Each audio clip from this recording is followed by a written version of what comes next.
And with that, I just want to give you a couple of words about what is CFWLA, like why do we do this? We're dedicated to this idea that God desires us to love and serve him with our whole selves. So that incorporates in every aspect of our life. We say as Christians often that Jesus is Lord of everything, and that God cares about every aspect of our lives. And we don't often give that really a tangible expression, or we're not taught a theology or something through the Bible that actually informs, well, what does that look like when I go off and I'm creating new technology, or I'm shaping the nature of my office environment, or I'm working on spreadsheets for a financial institution, whatever that is. How does all that work connect deeply with loving God and loving our neighbor? You know, kind of the two greatest commandments. What does that really mean? How's God's kingdom formed and shaped through that reality? So we acknowledge that most of us have a deep disconnection with that, at least in some parts of their lives, trying to make that make sense. We know in church there's all these great things we could be about and do, get involved in Bible studies, mission progress, serving the poor, learning about God's work of evangelism and all these kind of things, which are all beautiful and important. But most of us, especially in a room like this on a topic like healthcare, have poured countless hours and years into cultivating their career, to be skilled, trained professionals, to be able to give and do what they do and offer that as an expression of love and service to God. And yet we don't talk about how to actually do that well. So we think of two main points that were kind of entry points to get us into that conversation at CFWLA. The first is that God loves work itself. I mean, so often our culture thinks of work as kind of a four-letter word, and that's not in the positive sense. But God actually, he's a worker himself.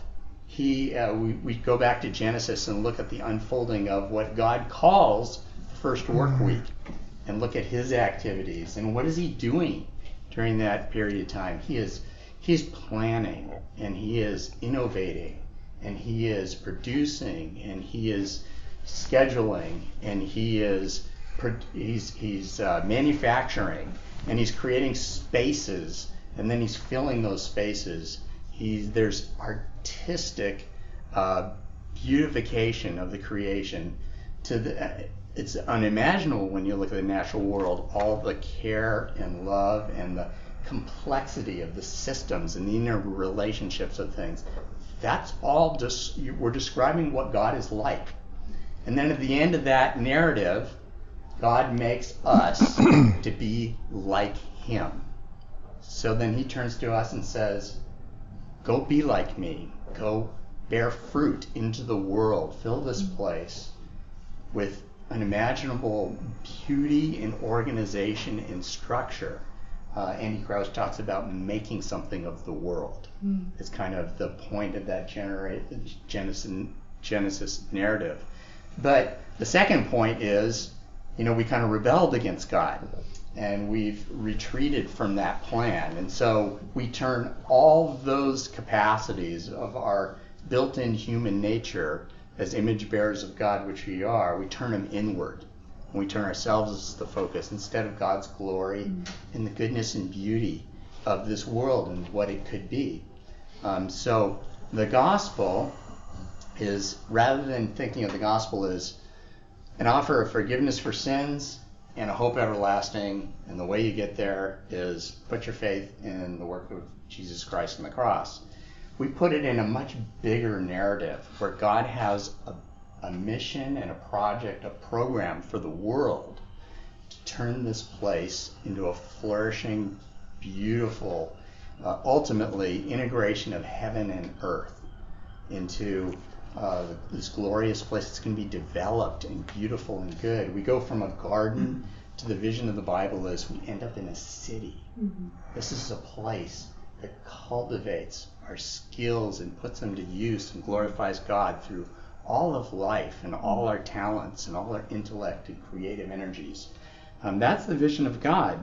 And we've designed these Reimagining work series to help us rediscover that, to find God's good purpose as we live that out in very tangible ways through the stories of people that are doing that and who are struggling to do that and fully aware of our own brokenness and the deep need for humility and the deep need for the restoration that the gospel brings to us personally as we enter into that and do that in a way that honors God in the process and demonstrates his love.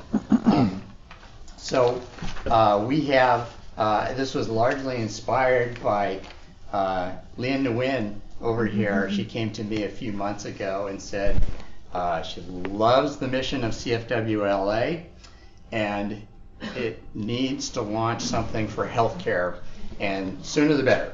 So she pushed me along, and she's been instrumental in organizing this event and working with leaders and connecting us into CMDA.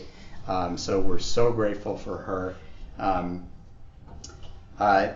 So when we think about introducing this topic of healthcare, it gets healthcare. I know in a lot of people's mind they think of putting faith, Christian principles into the context of healthcare. They think of that's kind of a done deal. Just being in a helping profession itself sort of answers its own question.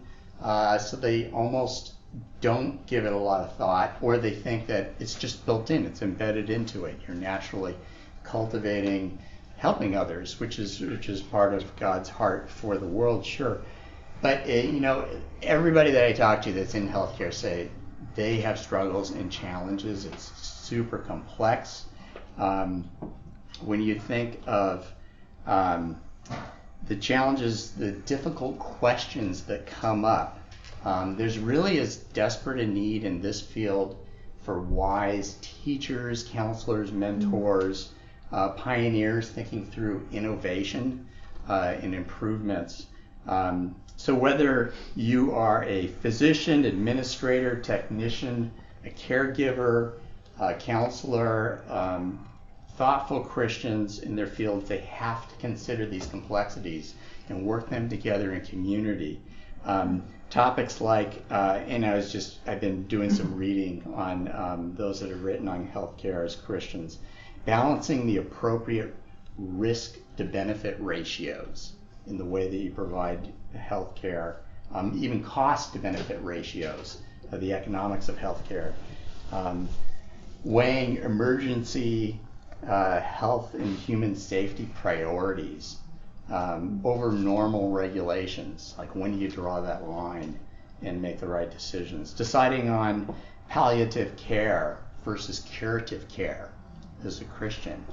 Very difficult questions to think through, respecting as believers that life does not ultimately end with physical death, and hence medical treatment is not our ultimate home, our ultimate hope. I mean, that's something that doesn't, you don't hear that a lot talked about just in a secular professional environment. Deciding which medical research should be funded. What are the priorities for that? How can spiritual care be naturally integrated in a field that assumes it basically doesn't belong there? Many of our institutions just assume that. It's kind of we should be checking that at the door and then acting like professionals without our faith being involved. So that's what brought us here today, is to begin to just stir our imaginations and listen to stories and just help each other start participating and thinking in that. There will be Q&A at the end of Dr. Levy's presentation as well as at the end of the panel. So if you're thinking of questions, hang on to them. We'll leave space for that as we go. So we are honored today to have a guest speaker who has been on an amazing journey integrating, of all things, prayer, forgiveness, and brain surgery. So how that works, I was just fascinated to explore. I have to admit, when Leanne suggested David Levy as a speaker today. I was a little intimidated. When I think of brain surgeons, I think of the perfectionistic precision and polish that field demands, and a personality that might go with that. And I thoroughly enjoyed reading David's story over the holidays, his book, and meeting him personally. I've been delighted to experience his humble and servant's heart in the way that he approaches this and cares for everybody he interacts with, really. I know you're going to be blessed as well.